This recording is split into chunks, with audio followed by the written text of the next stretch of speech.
warahmatullahi wabarakatuh. Saya Siamrianti, Prodi PIAU 2 dari SETAIS Majenang. Hari ini saya akan mewawancarai salah satu tokoh masyarakat dari Desa Purwodadi. Beliau adalah Bapak Salamun SAG. Waalaikumsalam warahmatullahi wabarakatuh. Gimana kabarnya Bapak, sehat? Alhamdulillah sehat walafiat, tidak kurang suatu apa. Ya, bisa langsung mulai saja nih Pak ya? Oh bisa. Apa yang Bapak ketahui tentang istilah Islam Nusantara Pak?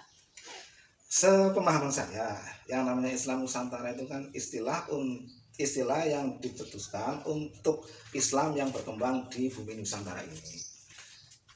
Di mana Islam sejak awal kedatangannya di Indonesia sampai sekarang itu kan mengalami penyesuaian, bukan penyesuaian syariah loh ya, tapi penyesuaian di dalam cara pelaksanaannya. Misalnya tentang membaca Al-Quran.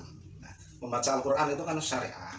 Nah, di Indonesia untuk agar orang itu lebih semangat, lebih intens membaca Al-Quran, itu diadakanlah kegiatan tadarus.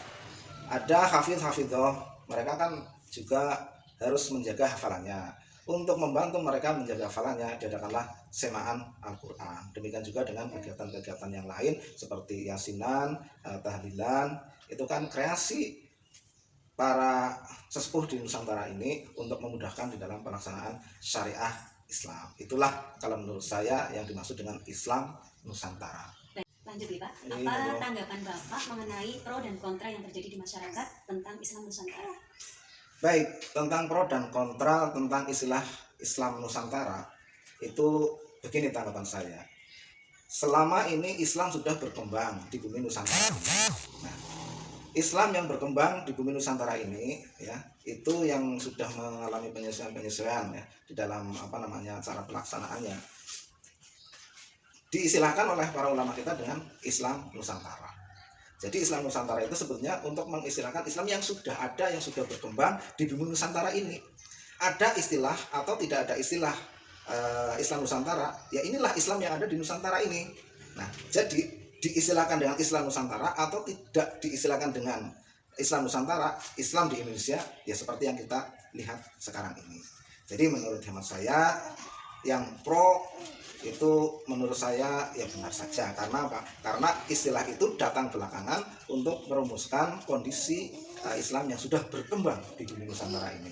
Kemudian yang kontra, ya, barangkali karena tidak paham betul oleh dengan tujuan dirumuskannya Islam Nusantara, atau mungkin untuk menjaga agar Islam itu tidak dikaitkan dengan suatu wilayah, ada Islam Nusantara, Islam India, Islam Arab, dan lain-lain. Islam ya Islam.